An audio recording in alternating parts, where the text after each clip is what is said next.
for inclusive, accessible, and future-ready higher education system. We look forward to your active participation and valuable contributions as we delve into this critical and timely topic. Let's embark on this enlightening journey together. Now, I would like to invite Professor Mani Ma'am, Head of the Department of Business Administration, to deliver the welcome address.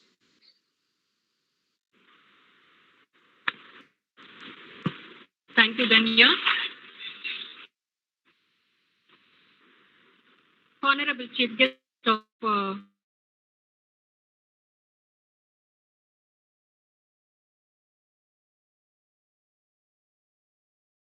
on 5-day of quality for education,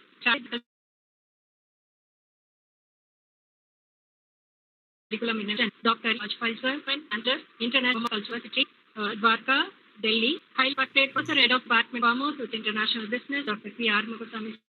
Respected directors, heads, professors, and all other participants across India and parties and organizations of and gentlemen, a pleasant morning to all. At the outset, I would like to appreciate and congratulate all the participants who have taken initiative to take part in this wonderful faculty development program, which is a very important topic. So in this regard, I have to thank all of you to take part in this, and also have to thank the guest of today's session, Dr. Vajpayee sir, for sparing his valuable time on this Monday morning, because earlier he was finding a little bit difficult in getting into the we have managed to so here we are moving to 5 days various sessions we have planned.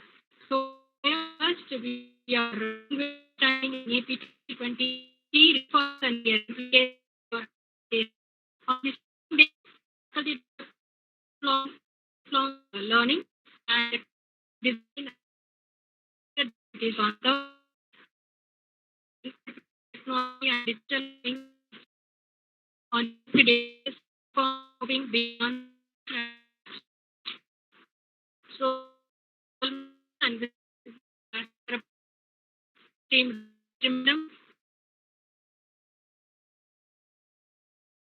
sir and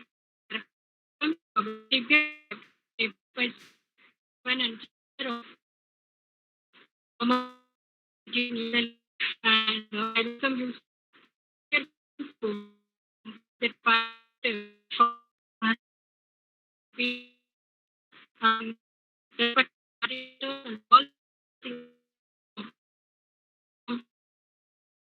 all the part from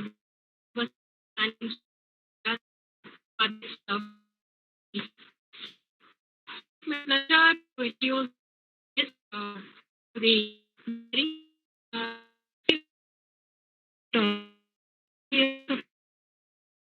research public human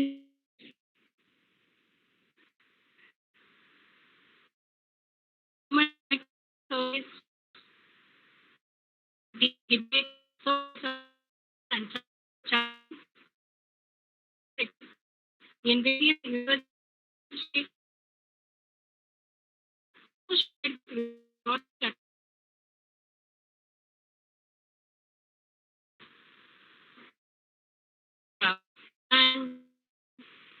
on for International Roma University and India governing board of may change and also child India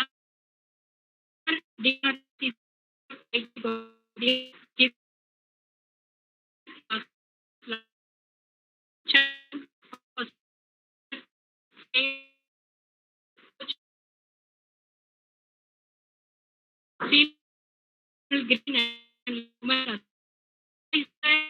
organization for education and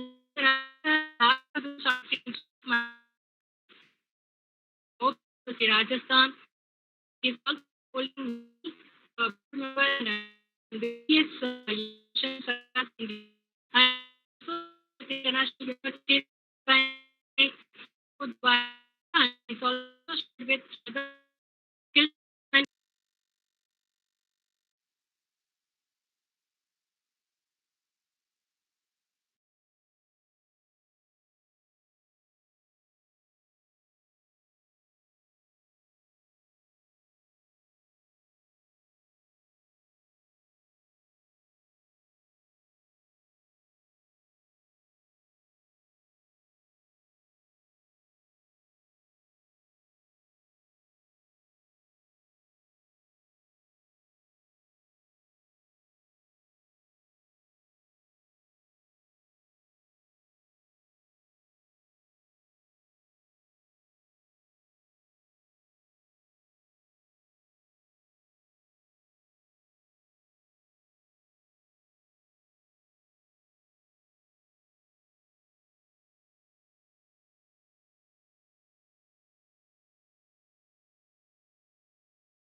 yeah, all the above which says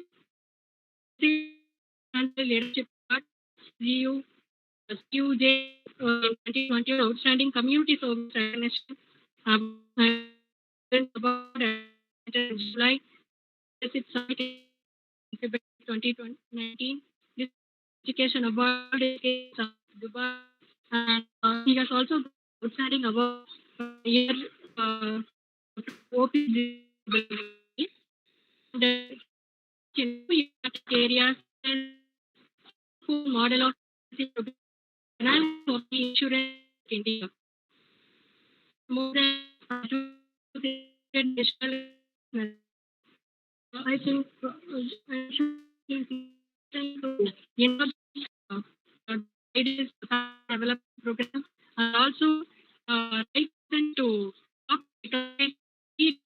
implications for higher education. Once again, we come to college through this platform.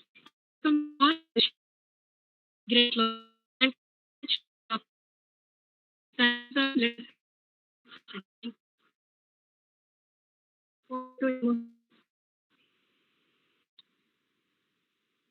thank you, ma'am. Now I would like to invite our guest, Professor Dr. M.K. Vajpayee sir, to take over the session.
Good morning, esteemed guest of the day, Professor Dr. N.K. Bajpai, sir, Chairman and Chancellor of International Roma Cultural University, Dwarka, Delhi. Distinguished participants of our session, Honorable Principal Dr. A. Ponuswamy, sir, Hindustan College of Arts and Science, Coimbatore, respected Head of the Department, Dr. P. Saradamani, Professor and Head, Department of Business Administration, and P. Arumugaswamy, sir, Professor and Head of the Department of Commerce, International Business, and dignified. It is a great pleasure to welcome you all to today's discussion on key reforms and their implications for higher education. As we gather here, we are at a pivotal moment for the field of education where rapid changes, innovative policies, and transformative reforms are reshaping how we perceive and deliver higher learning. Today's session will provide a platform to explore these key reforms, analyze their impact, and discuss how we can adapt to ensure that our educational institutions continue to thrive in an evolving landscape. The insights shared today will not only help us understand the current challenges, but also guide us in creating a more inclusive, accessible, and future ready higher education system. We look forward for your interactive participation and valuable contributions as we delve into this critical and timely topic.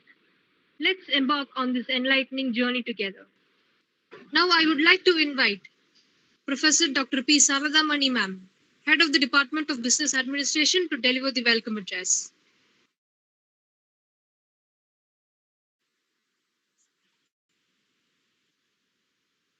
Thank you, Danya. Honorable Chief Guest of first day session on 5-day National FDP on integrating NEP 2020 into higher education strategy. So, Dr. M.K. Vajpayee, Chair, International Roma Cultural University, Dwarka, Delhi, highly respected Professor Head, Department of Commerce, International Business, Dr. P. R. Sir, respected directors, heads, and professors of various institutions across India, respected coordinators and organizing team of FDP, ladies and gentlemen, a pleasant morning to all. At the outset, my appreciation to all the participants for taking part in this wonderful 5-day National Education Policy FDP, which is a very live and current topic. In this respect, we have framed different sessions, and today we are looking into the session, the topic, understanding NEP 2020 reforms and their implications for higher education. And the rest of the days, we will be looking into different titles like faculty development, lifelong learning, curriculum designs and interdisciplinary approaches, incorporating technology and digital learning into classroom, and assessment reforms moving beyond traditional methods. With the blessings of Almighty and wishes of our Honorable Chairman, sir, esteemed Secretary Madam, esteemed Executive Secretary Madam, highly respected Principal Sir, I extend our hearty welcome to our Chief Guest, Dr. M.K. Vajpayee Sir, to taking over this session by inaugurating this faculty development program. My sincere welcome to Professor and Head, Department of Commerce IB, Dr. P. R. Swami Sir, and the coordinators, organizing committee members of BBA and BCom IB, and all the respected participants from various institutions across India. And my pleasure to be guest to all. I've got experience in research, policy, administration, human rights, social service, and team. Vice Chancellor, Chair, National Director, Professor, various universities, ministers, organizations associated with autonomous body, international organizations such as and advisory, etc. He's Chancellor in International Roma University, Delhi, Harvard, US. He's a national member of the Nations Act, Retired Council, and he's chairman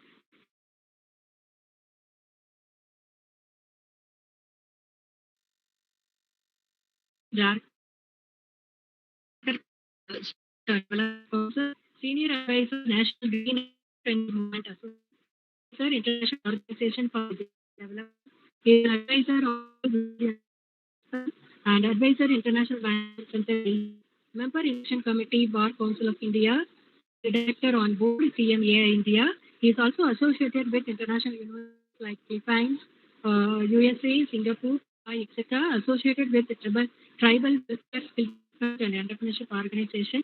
And he has conferred with a lot of awards like Lifetime Achievement Award, Multinational Book of Records, London, Excellent Vice Chancellor Leadership Award, and Outstanding Community Service Recognition, Education Excellence Award at Russian University Center in July 19, National Leadership Summit Education Award, Distinguished Education Award, World Education Summit, and Outstanding Award year in the year 2013-14 from OP Jindal Global University, the Best Worker Award from NCI and Research Center. He's keen in his research like there are two important areas like six of six, six are open medical model of literary program and an analysis of the insurance market in India. He has published more than 20 papers in reputed national and international journals.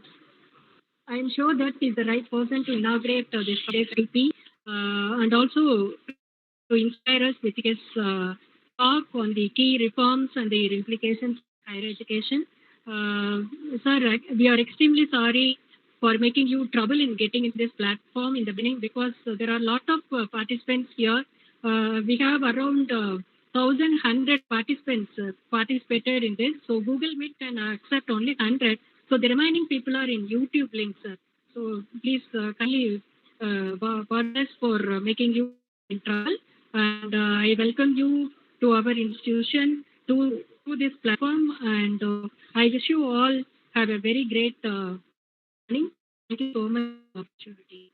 Over to MOC.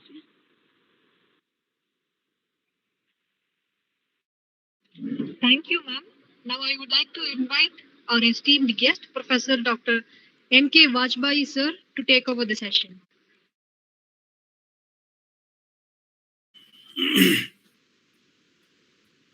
Thank you. Thanks to all. I would like to express my gratitude and thanks to the chairman of the college, Hindustan College of Arts and Science, Arts and Commerce. The name which I could see here, there are more than 100 participants. And it is matter of pride that more faculty members are participating in this program. This is very good sign for the education sector where the faculties are taking deeply interest in understanding the new education policy, understanding the faculty development program. This is really good. So first of all, let me thanks to all that if there is a delay of 10-15 minutes, that delay is for the better cause or for the better purpose. So we should not regret for that delay. Rather, we should feel happy that this 15 minutes delay also will appreciate us, help our faculty member to understand that there are more number of faculty members. So this is good sign. The chairman of the college, the organizer, the manager, directors, professors, and all faculty members, those who are here listening me, I must congratulate all of you that you people are organizing this type of faculty development program regularly, which I came to know. This is very good sign for the development of any institution, for any college. I can see the name more than 100, so I will not take name of all participants and even the chairman and organizer and the director. But in nutshell, I will say I feel very glad that you people have invited me to speak on the topic National New Education Policy. Now let me first of all speak on the National Education Policy. What is this?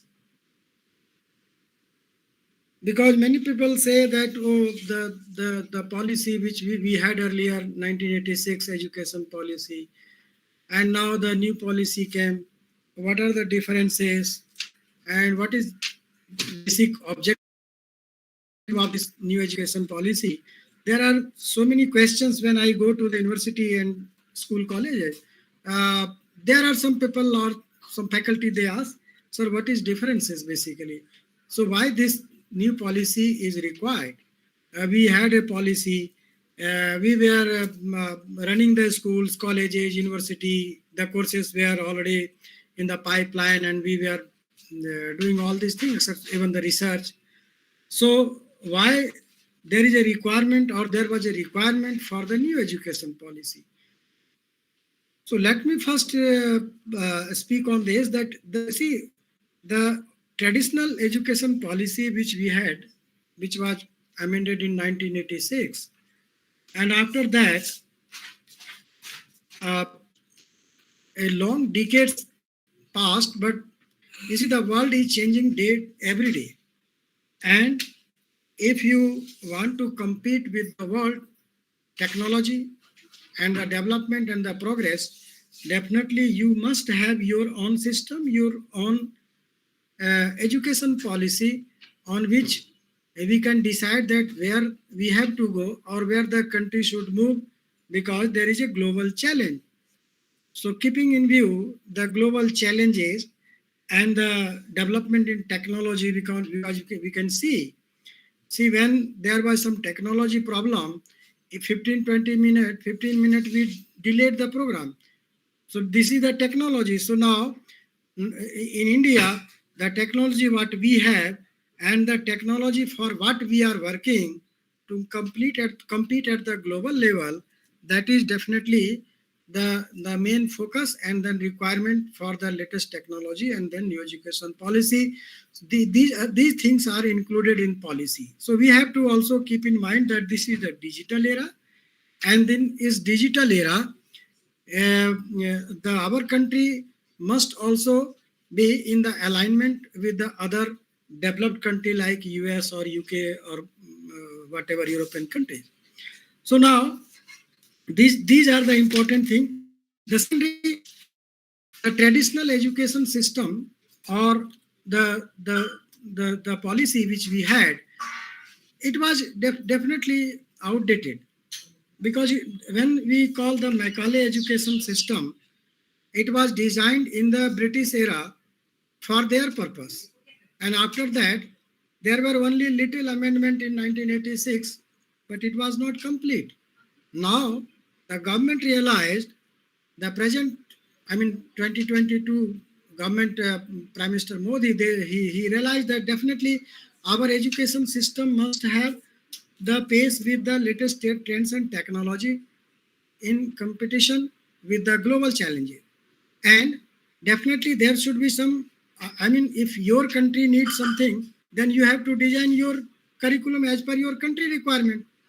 So the value education, moral education, vocational training, leadership development, personality development, and flexibility in education from the childhood up to the higher education, all these things were considered and discussed in the education policy, and these things are amended. So now, coming to the point, now what is basically the pillar for this new education policy? If we ask the NEP 2020, so what is importance of this NEP 2020?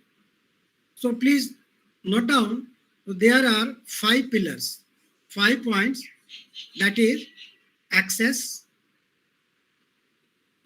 equality, quantity, affordability, and accountability.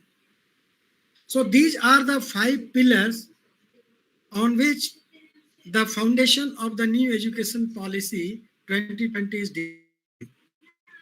Access means everybody must have access of education. If we have,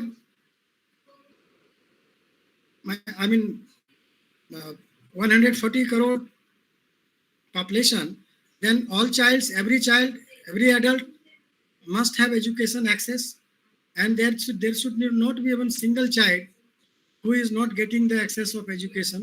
So that is the focus and objective and importance of this NEP 2020, on which it is considered. The second is equity. Whether it is, see girls or boys, or even say even the other third gender population we have.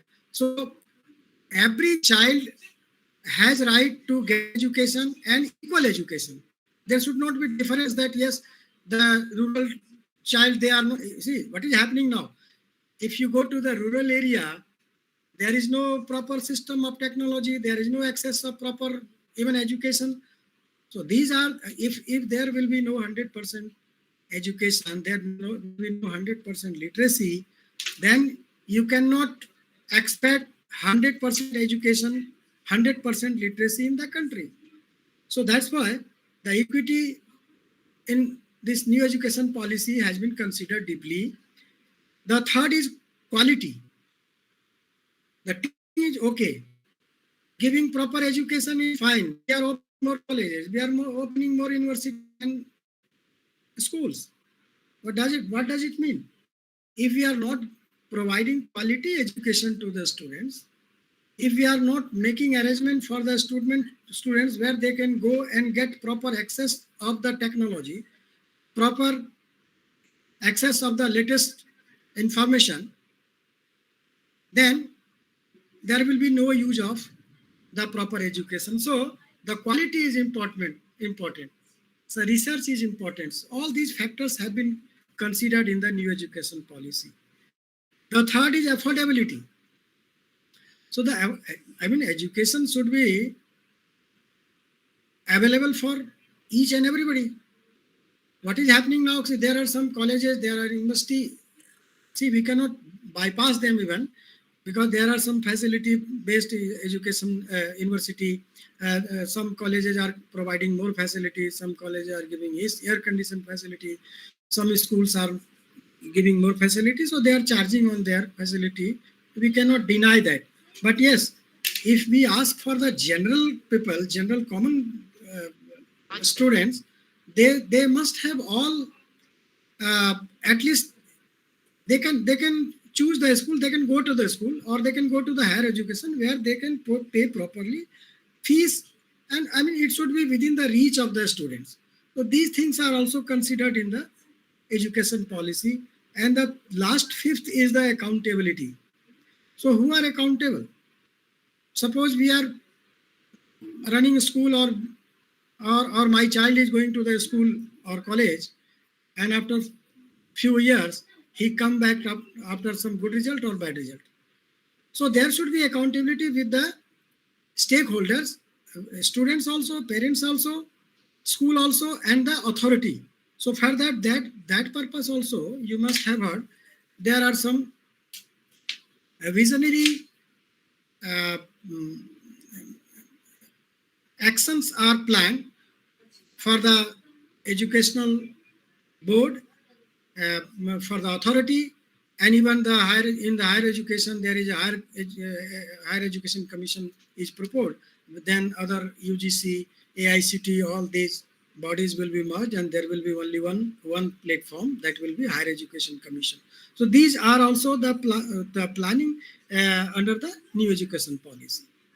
Now coming from the starting point, the new education policy is divided into two parts. The one part is the school, and three parts you can say. The first is a preparatory, and then school level, and then higher education. Even at a school level, there are four pillars, four parts.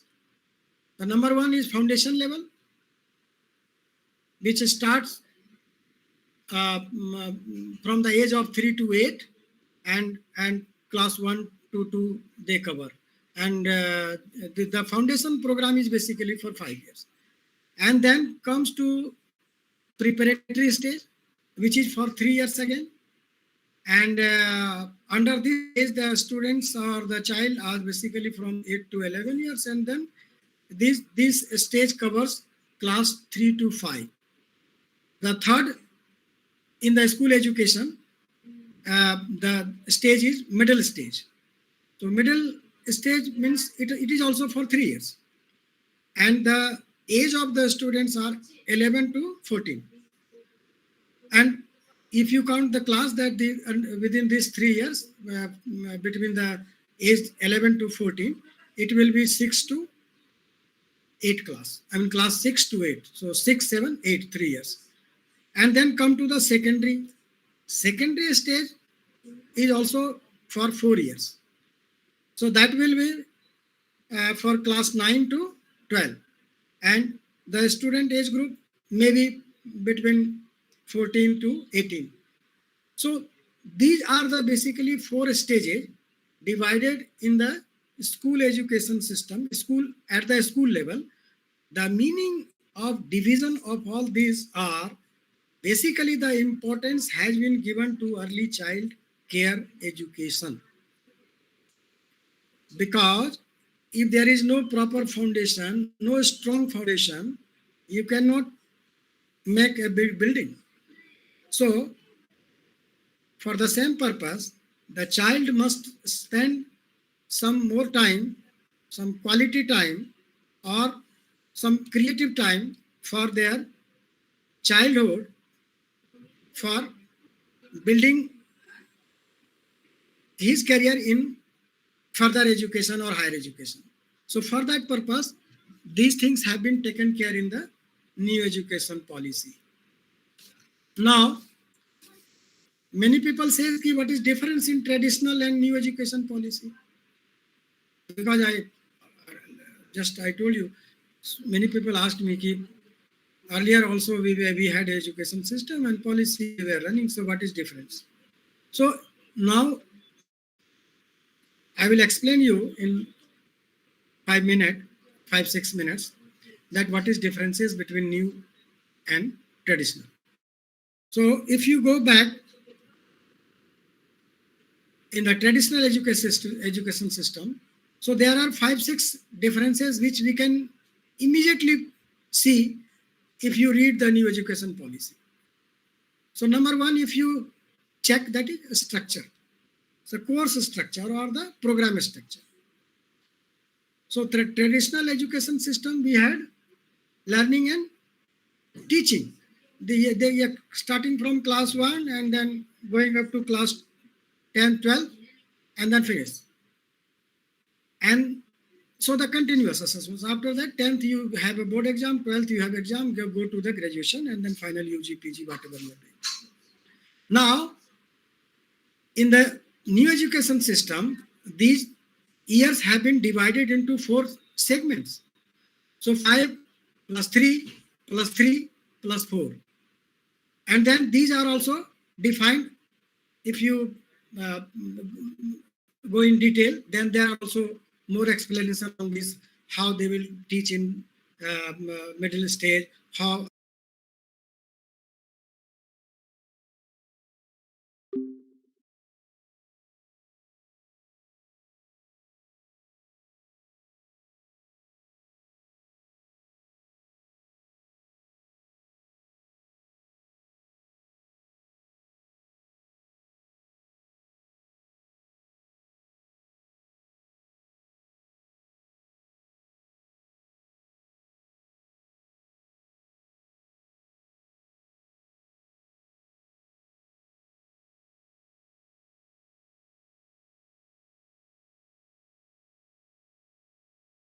comparison. Then earlier we had 16 to 18 years to complete the school education. And then now we have also the same, but this has been divided into the segments. Again, it's the most important which we can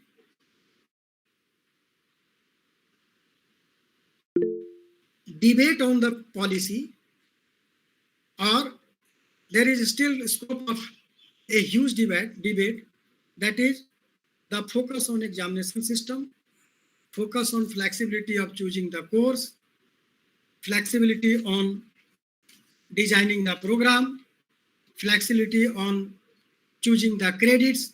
These are the basically important issues which has been given opportunity to us in the new education system, new education policy. Suppose earlier what was happening? If I have a I am in class 6 or I'm in graduation, I have two subjects strong. One subject, suppose I have one mathematics is very good, but other area, the painting subject, I also know painting and I want to do the painting. But earlier we were not allowed to do painting because science stream had no this type of designing of curriculum, no syllabus. So if you are going to the science, then you have to read the science subjects and you have to study the science subjects only. So these were the earlier issues. Now these things have been removed from the new education policy. Now if you want to study one subject, mathematics, you can take a mathematics. And if you have other subject choice, there are some courses list designed in the colleges, and then you can choose. I mean, you have to complete the credits for the requirement of the graduation. And then you can take other subject like painting, you can take other subjects as a computer, take other subjects at a music. So all these things are basically the more importance which the new education policy have been focused, and in NEP the flexibility has been given to the students. Then the other thing difference is, see now when we ask to the educationist, still we have no 100% literacy. So if you have no 100% literacy, then how can we say that the India will compete with the global challenges? For the global challenges, we have to have 100% literacy. So in this new education policy also, the focus has been given on the foundation education. If our foundation will be strong, the 100% literacy will be there, rural people will be literate, rural child will be literate, and the dropout rates will be less than the higher education. If we ask the growth in the higher education, definitely the dropout rate will be lesser and the higher education will be at the competition and with the global challenges. So these are the areas. Then this new education system policy is not rigid in subjects. Already I have explained, I am not going to repeat it. The third thing, the STEAM system has been abolished. So now there is no only science, arts and commerce. Already those who have read the new education policy whole chapters, they must be aware. Otherwise, these things have been removed. Again, other thing, which is multilinguistic approach. So what is happening now, if you suppose your language is Malayalam, and if you know better Malayalam, you can do better in your mother tongue language, or any other Indian language,